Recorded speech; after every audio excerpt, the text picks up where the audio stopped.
I've been exercising for months, but I've put on weight. What am I doing wrong? Workouts can be exhausting, and if you don't achieve the desired results, that could be very frustrating.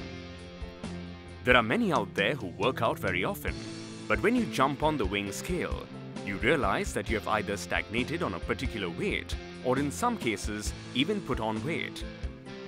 There could be a few reasons for that. Here are a few. 1.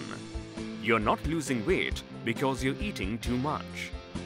Many people begin an exercise program and the increase in activity can make them hungry.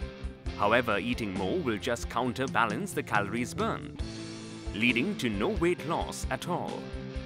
Similarly, I've observed a mindset of, well, I just trained, so now I can have that samosa and beer. That doesn't work. Diet is the key to weight loss. Start off by figuring out how many calories you consume. You can use free sites like Calorie King to calculate how many calories you consume. Observe how much you are eating before you start your training regime and be sure not to increase this amount. If you get hungry, drink more water or herbal tea. A really rough guide of daily calorie allowance is 1,200 to 1,500 calories per day for women and 2,000 to 2,400 calories for men. Combine that with regular exercise and weight loss simply has to occur. 2. You are not losing weight because you're not training hard or long enough. The main principle of exercise is overload. The body needs to be overloaded in some form to stimulate change. In fact, the body hates change. Your entire sympathetic nervous system is devoted to keeping you at homeostasis, where everything from your body temperature to metabolism stays the same. So if you want to see some change, you've got to overload. Overloading your body is extremely specific for each individual. If you haven't worked out for a very long time, a 20-minute walk could be an overload. Learn to find your limit and then begin pushing it slowly. In less than 2 weeks, you've got to think of a new way to overload. The two main ways are increasing the intensity or increasing the time, or both. If you are a walker, try jogging for intermittent times, increasing the jogging time each workout for maybe 30 seconds to start until you can jog 10 minutes straight.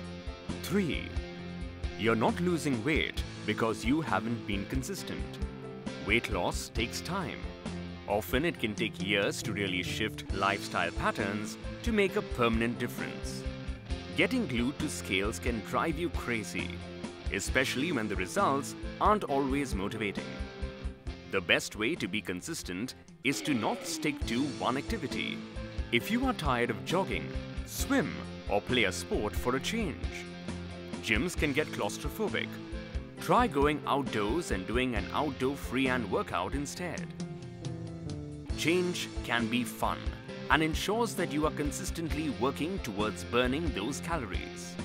Also, change ensures you are not just focused on the weighing scale every day. 4. You're not losing weight because you're not drinking enough water. Time and again, people mistake hunger for thirst, which in turn leads to binge eating.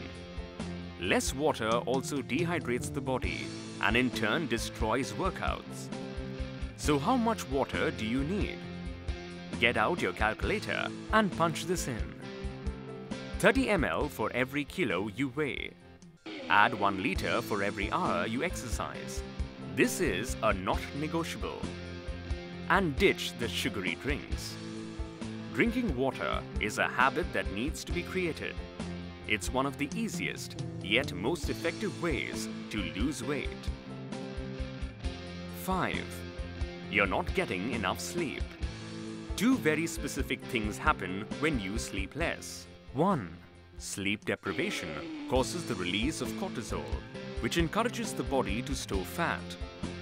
Also, the biggest spike in fat-burning plasma levels occur in deep sleep. Hence, if you're not sleeping enough, You are both losing out on your body's fat burning process at the same time, encouraging the body to store fat. And a recent sleep study showed that truncated sleep patterns are linked to weight gain. We suggest that you get 7 to 8 hours of sleep a night. This could mean cutting down on some television or missing out on some parties. But if you are working out, you'd rather reap the benefits. 6. You're adding muscle. Weighing scales never tell the whole story, like whether or not you're adding lean mass. Your workout could spur fat loss, but it could also promote muscle gain and better bone density. If you're feeling good, but failing to see any improvements register on the scale's measurements, it's most likely extra muscle and stronger bone from resistance training. You wouldn't know that just from the bathroom scale. If you absolutely need objective records of your progress, get a body fat percentage test or try measuring your waist. Now that you know what could be causing that weighing scale from being your enemy, remember to not be obsessed with only what the numbers on the scale tell you, but focus on the smaller things mentioned in the video. Thanks for watching.